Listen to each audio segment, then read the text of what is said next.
The holdings of the giant Despair were vast. A royal charter had been granted by Beelzebub himself many, many years ago, and no one under that prince's rule dared encroach on the giant's property, although his land was wide open on 3 of 4 sides. No walls or fences indicated its edge, no posts or signs warned of the certain tragic fate that awaited all trespassers. Still, there was no question where the public land ended and Doubting Estate began. The trees were thinner here. Not dead, but devoid of lushness and color. The earth was packed hard and covered not with grass, but with some invasive creeping vine that tripped and snared the feet of travelers. The air, too, was thinner and entirely devoid of birds, save for crows, which cawed loudly day and night.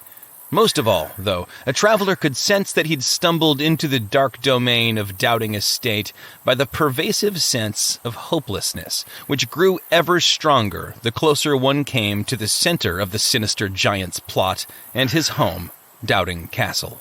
This morning, Despair had just finished his rounds, scouring his land for intruders, a daily habit of his.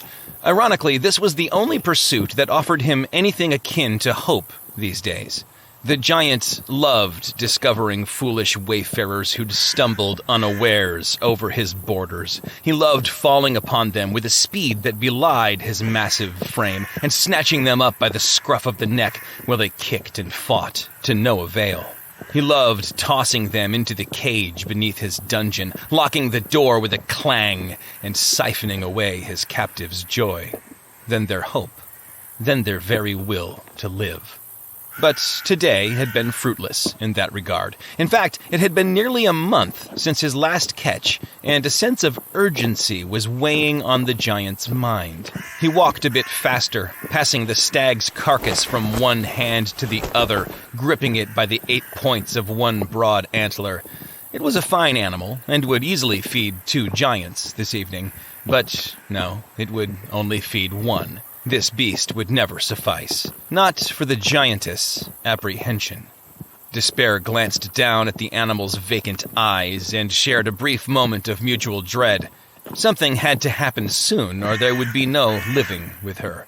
Perhaps tomorrow the giant would venture out beyond his own lands, try to snatch a pilgrim or 2 from the King's Road and drag them over the wall.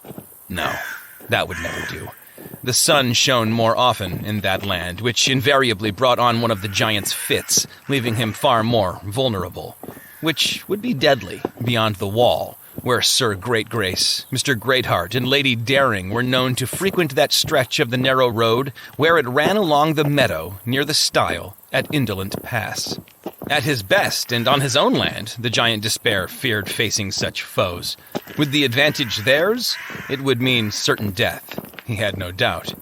As he approached Doubting Castle, he looked up into the gray sky, toward the crooked tower of Beelzebub in the distance, and steeled his nerves for the coming confrontation. Upon entering the castle's great hall, he tore the stag open, and with a knife from his belt cut away a good deal of meat, which he roasted over the fire before adding it to the pot of bubbling stew which he'd been cooking for nearly a week, continually refreshed with new ingredients. Along with the meat, he added some more carrots, garlic, and a gallon of bouillon-infused beer. He sat there by the iron pot while it cooked and the sun went down until the dancing fire was the only source of light. He then filled a large clay bowl with the savory dish. Snatching a torch from the wall and igniting it in the fire, he mounted a broad, twisting staircase to the chamber at the very top of the castle's keep. He rapped his bloated knuckles gingerly against the heavy wood door and called out, "I brought dinner. May I come in?" A long, drawn groan from behind the door was the only response, and Despair took it as an invitation, entering the dark room. It was cold up here, as the giantess liked it, and sparsely furnished. Along the outer wall sat a long, deep, straw-filled mattress, piled with so many blankets that Despair had to let his eyes adjust before he could see the rise and fall of Apprehension's breath beneath them. Some years earlier, Despair had purchased the giantess a fine canopied bed with a white poplar headboard, which he had presented to her on the feast of the New Year. But true to form, she had grown suspicious of him and his intentions, and ultimately of the bed itself, which she then broke into pieces and pushed out the narrow window of the tower, sending it plummeting down to the earth below. Holding the bowl up to where he guessed her nose must be, he troubled the bowl of stew, hoping the aroma would awaken her appetite, or at least awaken her. She did not stir. I brought you food, he said, his facade of gentleness threatening to crack. Rise, eat. Slowly, the blankets fell away and a long, hollow face came into view in the torchlight. 2 sunken eyes framed by gaunt cheeks. What is it? She asked. Meat. You'll like it. Try some. The giantess pushed her nose into the bowl and sniffed, then recoiled. Oh, I do not want venison. I know, but I want men, women. Pilgrims wandered in off the road, drained of hope, like a stag bled dry. And I'll provide it. In the meantime, you have to eat something. Despair gestured again with the bowl. To hold you over until another pilgrim presents himself. She pulled the blankets back over her head. From beneath them, her muffled words were loud and clear to the giant Despair. Go and find me a pilgrim, or find me dead from your lack of provision. High and Silver and Gutcheck Media presents The Pilgrim's Progress. From this world to that which is to come.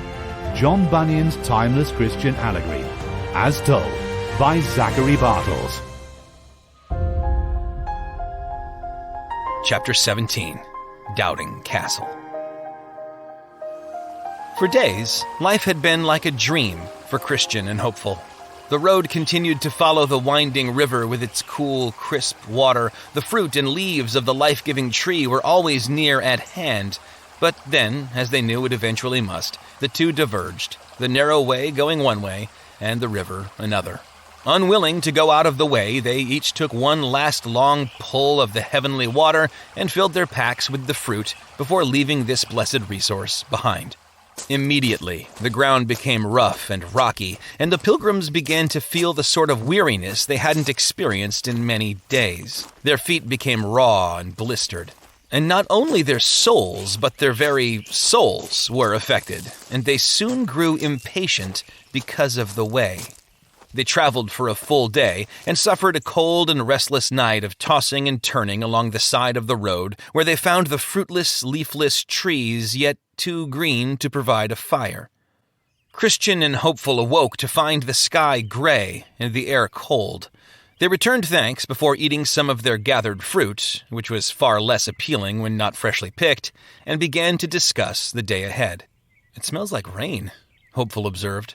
"Yes, it will certainly rain today," Christian agreed. "I can feel it in my knee." Hopeful laughed and poked at his friend. "You are so old." Christian just nodded.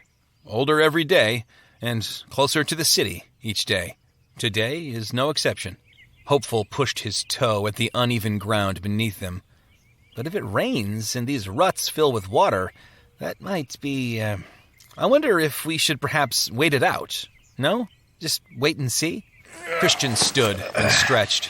"Hopeful, who was it who told you that pilgrimage was a fair-weather pursuit? It wasn't Faithful, and certainly not me. Was it perhaps Mr. Byens?" He winked at his friend, who chuckled sheepishly and followed him back onto the way, their faces set to the shining light, beaming dimly through the haze. But as they went, the sky grew darker, and the road became rougher, and by noon they were both wishing for a better road. And that is when the narrow way passed within 20 feet of the stone wall to their left. And just at that point where the two almost met, they saw a well-worn path from road to wall and a set of wooden stairs going up over it. "Look at that," Christian said. "I wonder why the king would place a stile over the wall here." "How do you know it was the king who placed it?" "Well, if nothing else, he failed to tear it down. That's something. I'm going to have a look." He carefully ascended the steep wooden steps and gazed out over the wall. "What do you see?" Hopeful asked. "It's a beautiful meadow. There's a sign here identifying it, Bypass Meadow. I'll tell you, the ground looks soft and even, and there's a clear path beaten down, starting just the other side of the stile where many pilgrims must have gone before us. But you're always saying that we should never leave the way. That's just it, Christian mused. I don't believe we would have to. The path itself follows along the wall, just opposite the pilgrim road. We'd be on much softer ground and give our feet a much-deserved rest while remaining within, 30 feet at most of the narrow way. Hopeful opened his mouth to speak, then looked back and seemed to think better of it. Where you lead, I will follow, he said, and followed Christian over the stile and down into Bypass Meadow. Well, you were certainly right about one thing, Hopeful said, stepping out onto the soft ground. This is far easier on my feet. What a relief. And look, said Christian, as far as the eye can see, the path remains only a small distance from the wall. I suppose that's why they call it Bypass Meadow. Here pilgrims can skip the difficult terrain without losing their way. Why endure what we need not endure? Wisdom is still a virtue, is it not? They walked this trail for hours. As they went, the path veered slowly and steadily away from the wall until it was barely visible in the distance. Then the sky grew darker with clouds, and the air began to thin. I have an ill feeling about this place, Hopeful said. I can barely make out the wall in the fading light.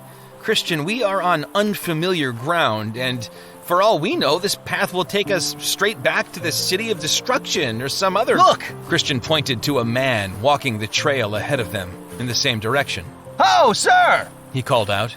The young man looked back at the approaching pilgrims, smiled, and beckoned them, but he did not slow his gait. Christian and Hopeful increased their own pace until they overtook him. They then clasped hands by way of greeting, still walking briskly all the while. What perfect timing to encounter another pilgrim just now. We were starting to have doubts. I'm Christian, and this is Hopeful, and we are on our way to the Celestial Gate. Pleased to meet you, the man said. I am Vain Confidence, and I too am headed to that gate, and to the holy city that lies beyond it. Christian turned to his companion and said, See? I told you this path would not take us off course. Have a little faith in me. They walked alongside Vain Confidence for a time, but he was not much for conversation, speaking only of himself and his exemplary progress and his unmatched speed, until said speed pulled him away from Christian and Hopeful, and he disappeared into the gathering darkness. I can't keep up with him, Christian said, his breath short. Nor can I, and I can't see, anything. Only 10 yards or so ahead of us. He looked around with growing concern. And while I'm sure the sun has not yet set, I cannot find it for the clouds. Christian motioned impatiently. Well, we're doing ourselves no favors standing still. To carry on, we need only see the very next step, and I can see the next dozen, so let's go. A shriek pierced the darkness from up ahead, and Christian took off running in the direction of the sound, drawing his sword as he charged down the well-trodden path. Suddenly, the ground was gone from beneath his feet, and he felt himself falling into a deep, dark void. Then, just as suddenly, he was jerked violently back. Christian landed hard atop Hopeful, then rolled onto the earth and lay there for a moment, willing his heart to stop pounding. He sat up and gazed at the massive pit into which he had very nearly fallen. Oh, Hopeful, you... He crawled up to the edge and peered down into the never-ending darkness. Are you all right? Hopeful said, drawing up next to him. I am, thanks to you. But tell me, can you see the bottom of this pit? I fear that our man Vain Confidence may have fallen in. I see nothing, Hopeful said, but listen. They could hear the faintest of groaning and shallow, broken breathing from down below. Christian sheathed his sword. We have to pull him out. Oh, I wish I'd heeded Mr. Greatheart's advice. A coil of rope would be most useful right now. A crack of thunder, and the sky lit up for a moment, searing the gruesome image of Vain Confidence, his body twisted obscenely at the bottom of the pit, into both of their minds. A moment later, the floodgates opened above. I don't think rope would do us any good, Hopeful said. Even if that man is somehow still alive, which I can scarcely imagine after such a fall, he is gravely injured, mortally injured, and with this rain, the bottom of that pit will fill with water in a short time, drowning him. They sat in the downpour for a few minutes, listening to the rumbling thunder. Christian, where are we? Hopeful asked. Christian said nothing. We should have stayed on the narrow way, Hopeful muttered. I knew this was foolishness. Then why didn't you say something? I did. I offered a gentle caution, if you'll recall. I would have spoken more plainly, but you are older than I and more experienced on this road, as you continually remind me. I'm sorry, brother. You have saved my life, though I have greatly wronged you. My pride and my aversion to suffering have brought us out of the way and into grave danger. I beg you, Hopeful, forgive me. It was not out of evil intent. Hopeful smiled.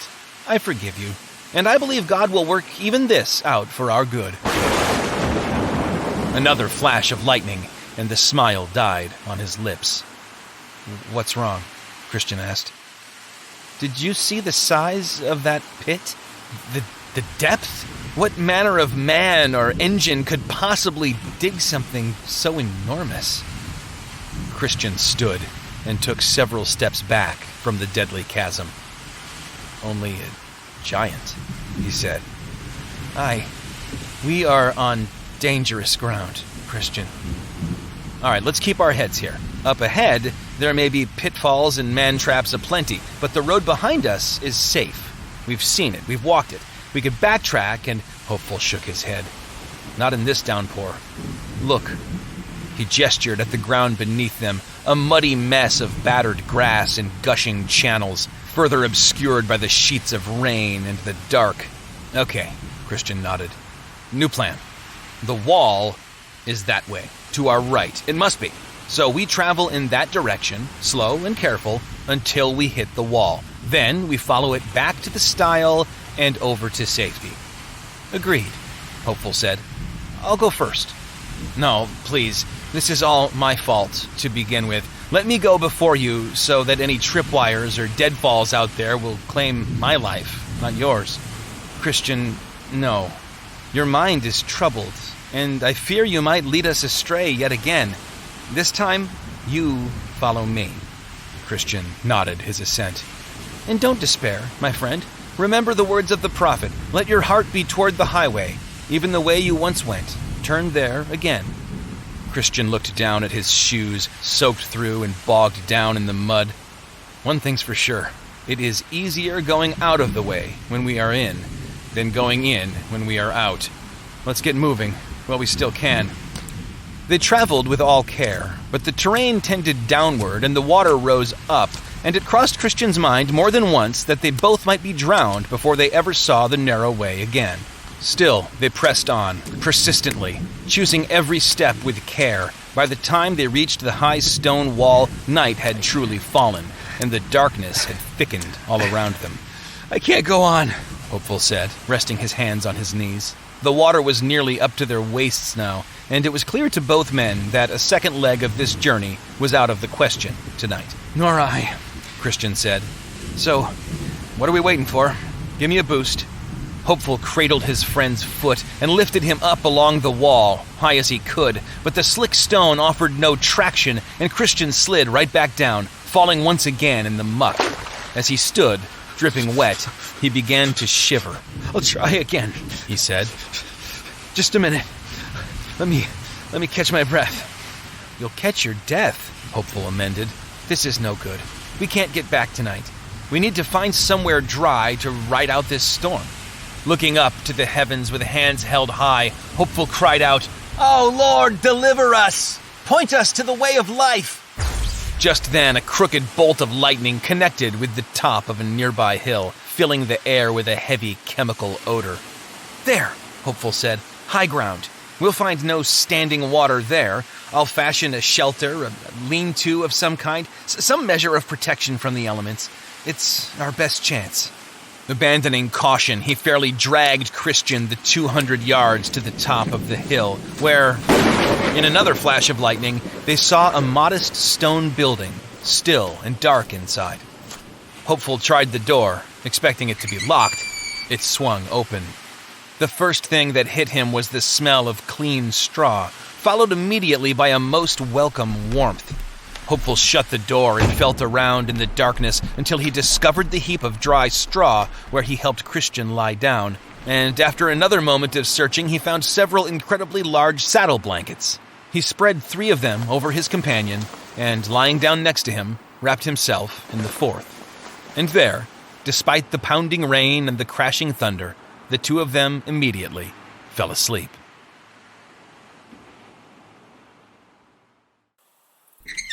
The sound of a heavy door creaking open snatched Hopeful from his dreams.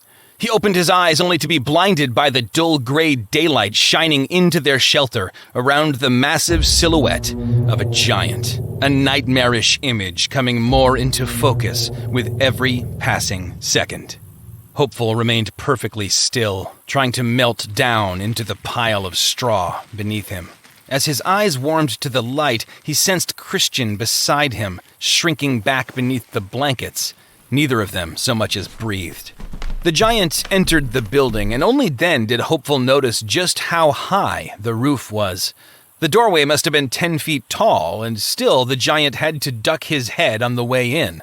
Yet holding his breath, Hopeful squeezed his eyes shut, realizing how infantile an impulse it was to try and disappear in his own darkness. I see you both, came a grim and surly voice. Awake, arise, and face your fate. Christian leapt up from beneath the blankets and put a hand to his sword. The giant smirked.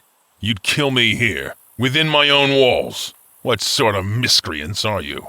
We are not miscreants, sir. We are pilgrims, bound for the celestial city. And if we are trespassing, we apologize.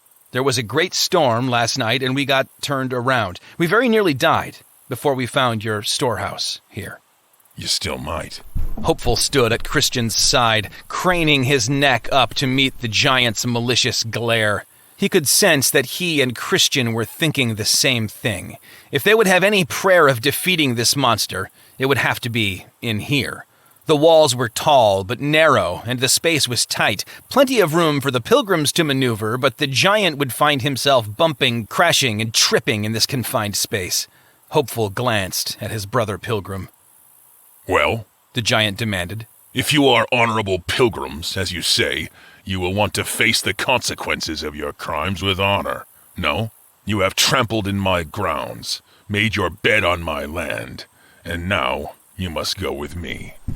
He stepped back out into the dreary morning and beckoned them. What should we do? Hopeful asked. We can't outrun him, and I don't like our chances in battle. Nor do I, Christian said. And he's right that we did trespass. If there's any justice here, our punishment should be light.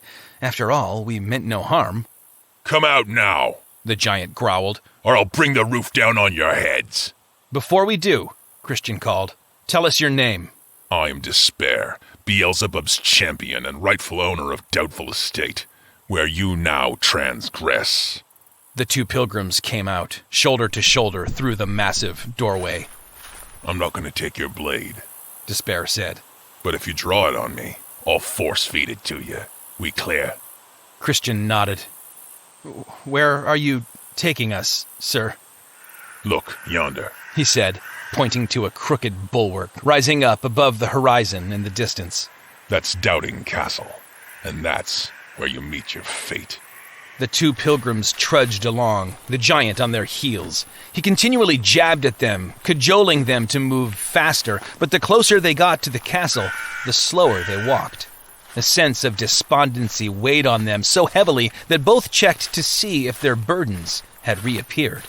By the time they entered the great hall of Doubting Castle, they were resigned to their fate, and any sense of fight had left them. A fire roared on the hearth, and a large iron pot bubbled with some savory-smelling food. Are you hungry? Oh, very much so, Christian said. So is the giantess, Despair said, grabbing up the pilgrims by their necks and carrying them down a dank stairway to a stinking dungeon where he stuffed the 2 of them in a large iron cage suspended from the ceiling. Slamming and locking the cage door, he looked at them with wild eyes and added, So be quick about it. A moment later, he was gone. The cage would have been too small for one man, let alone two. There was no room to stretch out, no room to stand up. Even sitting meant hunching over, and within an hour both men were aching and beginning to feel the frenzy of confinement setting in. How long do you suppose he'll keep us here? Hopeful asked. How should I know? A week? A day? I don't think I could even survive that. Hopeful sneered. What was it you promised before we came over the wall? Much softer ground without ever leaving the narrow way? How well that worked out. Christian kicked at the bars. Yeah, the only thing soft here is you. Not used to being on this side of the cell door, are you? I've been a prisoner in Nanity. I know what it's like, okay? And I have no intention of staying here. All right. Let's stop sniping at each other and form a plan. The giant has got to come back, if only to feed us at some point. And when he does, you draw your sword and we'll both attack him. Do you have a weapon? Hopeful twisted and jerked until he could access his bag. Not exactly a weapon, but dangerous enough. He pulled out a paring knife and a leather wrap. He went through my bag. I'm surprised he left it. And you your sword. It will prove a fatal mistake. Christian chuckled darkly at the tiny blade in Hopeful's hand. Did you see that creature? What are you going to do with that thing? Pick his teeth? Then lend me your javelin, all prayer. Christian reached up to his back and pulled at the weapon, but he couldn't draw it in the confines of the cage. Likewise, his sword would only slide 6 inches or so in its sheath before striking the bars. We need to get out first, said Christian. Then we fight. I with my sword, and you with the spear.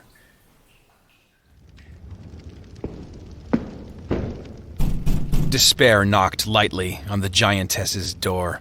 When she did not answer, he entered, walking softly, for a giant. I have news. He blurted loudly. Unless your news is that you've snatched me a pilgrim, be gone. I am still here. She sat up, wincing in pain. Despair looked down at her, not quite managing to hide his alarm at her appearance. Her once ample arms hung down in waves of dappled skin. Her cheekbones seemed to be pushing out against the skin of her face in an attempt to free themselves. She was truly disgusting to him, and yet the giant could not help but swell with pride as he asked her, What shall I do to prepare them for you, my love? Her face twisted into a vicious grin, like a carved pumpkin from the pagan north, left to dry in the sun. Let them suffer through the night, and in the morning, beat them. Beat them without mercy.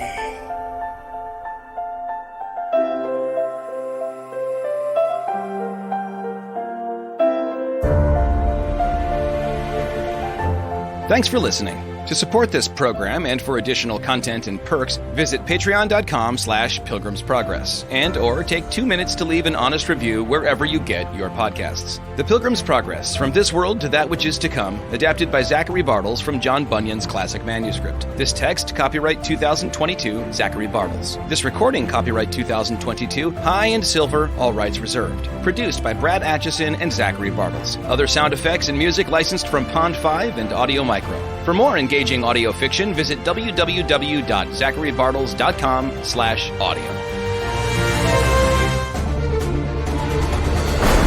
High and Silver.